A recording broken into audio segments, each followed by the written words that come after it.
王一博有股使不完的牛劲在身上，在他身上，你总会看到一股卷王的气息，充满青春的气息。这不，看到王一博在维和防暴队拍摄现场的趣事儿，你会发现他是干什么都有模有样，还会些童心未泯。先来让我们来聊聊王一博那股子牛劲，他在现场拔菜的劲头儿，真是让人精神一振，仿佛看到了一头勤劳的牛犊子，在田野里辛勤耕耘，干活那叫一个利索，分分钟给你干出一箩筐。那速度，那效率，简直就是拔菜界的闪电侠，别人还在那儿哼哧哼哧的拔一筐，他呢？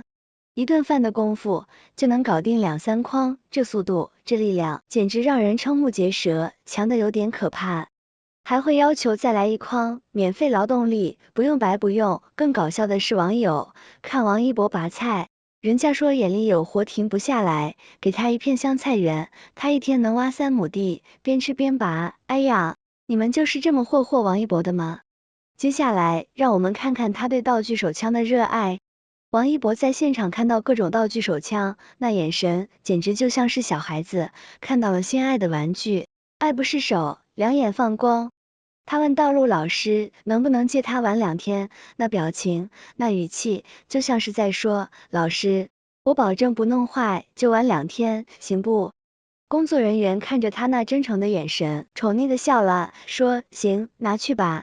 这宠溺的眼神，让人看了都想笑。谁能告诉我，为什么这么多人都对他的束手无策？仿佛看到了一位大哥哥对小弟弟的宽容和爱护。还是让我们来聊聊网友们的神评论。有人说，早借给他，他就不用去抢张明权的了。这句话一出，评论区瞬间炸锅，大家纷纷猜测，这是维和防暴队和追风者的联动吗？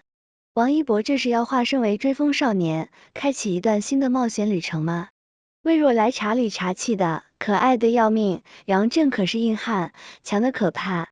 哎呀，总是被网友的评论给整破防了，真的好会联动，赶紧给孩子玩几天，要不然会不高兴的。你们都是这么宠着吧，要不然他会撒娇的，那谁能顶得住？不知道为什么，一时间微弱来的可爱呆萌还没有走出来，又回到了强的一笔的杨震这里，傻傻分不清的感觉。看到维和防暴队放出这么多王一博在片场的花絮，很多人都心知肚明。这部影片的宣传点还是在王一博这里，毕竟这是流量地带，导演也是赢麻的节奏。为什么这么说？因为估计当时他们选择王一博，就是为了电影上映后收割一波流量，提升关注度。可是没想到这部影片一波三折，更没有想到如今的王一博强的这么可怕，无论是投资方还是制片，都偷着乐的节奏。王一博去年3部影片的票房成绩、口碑、奖项可谓是大丰收，有了这个打底，明显看得出来维和防暴队基本上都躺赢的节奏。在这个看脸的时代，安踏显然已经掌握了流量的密码，签下王一博的安踏一路开挂。这次更是把他的巨型海报挂在了北京三里屯的街头，这可不是一次简单的广告宣传，更像是一次潮流的宣言。北京三里屯又热闹了起来，不过这次不是因为新开了哪家网红餐厅，也不是因为哪个明星的演唱会，而是因为安踏把王一博的巨型海报挂在了自家店面上。你没听错，就是那个一出场就自带光环，让无数粉丝尖叫的王一博。这海报大到什么程度呢？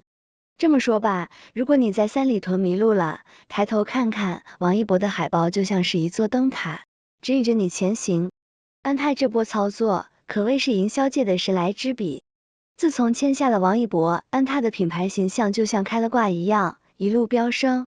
年轻人的朋友圈里，安踏的出镜率比某些流量明星还要高。王一博的同款，各种量身打造的产品，仿佛成了时尚圈的新宠。而且安踏不仅仅是在卖产品，他们更像是在卖一种态度，一种我穿安踏，我骄傲的潮流态度。这次他们更是大手笔，把王一博的海报巨型化，不仅显眼，还透着一股我就是我，颜色不一样的烟火的自信。都知道这是对标耐克，更是一种宣示主权的态度。我不管你昔日有多牛，拿下王一博的那一刻，我就赢了。海报上的王一博身穿安踏最新款的潮流服饰，那气场，那风范，简直就是行走的时尚潮流的前沿。旁边的新款推出，也是让人眼前一亮，从运动装备到休闲服饰，每一款都透着我就是要与众不同的潮流气息。不过，这还不是精彩的部分。最精彩的是，每当夜幕降临，三里屯的霓虹灯亮起，王一博的海报在灯光的映衬下，简直就像是在开个人时装秀。这时候，你如果站在海报下，随便摆个 pose， 拍个照，发到朋友圈，保证收获无数点赞。安踏这次的营销策略，不仅仅是在卖产品，更是在打造一种文化，一种我穿安踏，我时尚的潮流文化。他们懂得如何抓住年轻人的心，懂得如何用年轻人喜欢的方式去沟通、去交流。多少拜倒在微若来小绿茶杯里的人，还有迷恋王一博的摩托大军们。下次当你路过三里屯，不妨抬头看看那个巨型海报上的王一博，不仅仅是一个明星，更是安踏品牌的一种态度，一种潮流的象征。王一博扛票房的实力果然不是吹的，去年3部影片的卖点无疑是他，今年的作品依旧还是他。如果说在娱乐江湖中，他不仅武功高强，而且颜值爆表，堪称票房的定海神针。马上他主演的电影《维和防暴队》就要在5一期间上映，又可以走进电影院看到他，这可让粉丝们激动不已，仿佛已经看到了票房的金光闪闪。不过话说回来，这部电影的宣传策略可谓是一博定乾坤。王一博的热度就像是一把火，烧得整个宣传团队都热血沸腾。他们把王一博的各种花絮像放烟花一样不停的放，让粉丝们目不暇接，心花怒放。但是这还不够，宣传团队还拉上了其他演员，比如黄景瑜和钟楚曦，他们就像是王一博身边的左右护法，一起制造话题，一起上热搜。这不禁让人想起了那句老话，独乐乐不如众乐乐，但是有时候独美也是一种美，不是吗？不过宣传团队可不管这些，他们的目标只有一个，那就是让这部电影火到爆。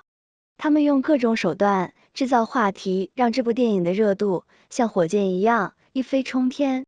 但是这种宣传策略也让一些人感到不自在，他们觉得这种过度依赖王一博的做法有些不太公平。毕竟，电影是大家共同努力的结果，不应该只让一个人占据所有的光环。然而，这就是娱乐江湖的规则，谁的热度高，谁就是主角。王一博就像是一颗璀璨的星星，照亮了整个电影的天空，他的一举一动都能引起粉丝的尖叫和欢呼。但是，我们也不能忽视其他演员的努力和付出。他们同样为这部电影付出了汗水和心血，他们的表现同样值得期待。总的来说，电影《维和防暴队》的宣传策略虽然有些争议，但也无可厚非。毕竟，在这个看脸的时代，颜值和热度就是票房的保证。我们期待这部电影能够大获成功，也希望所有演员的努力都能得到应有的回报。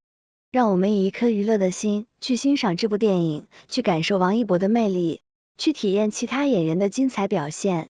让我们一起为这部电影，为所有演员加油鼓劲。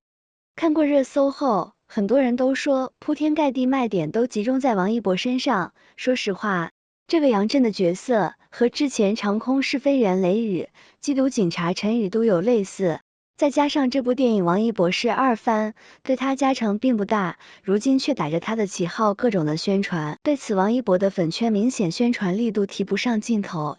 对此我们并非赞同，粉圈一直都是支持王一博的，站在王一博的立场上，从来都是很卖力给做宣传的，不过是有些人依赖王一博来给自己卖人设，才会引发粉丝不待见。各位理性吃瓜，期待作品上映，有个不错的成绩。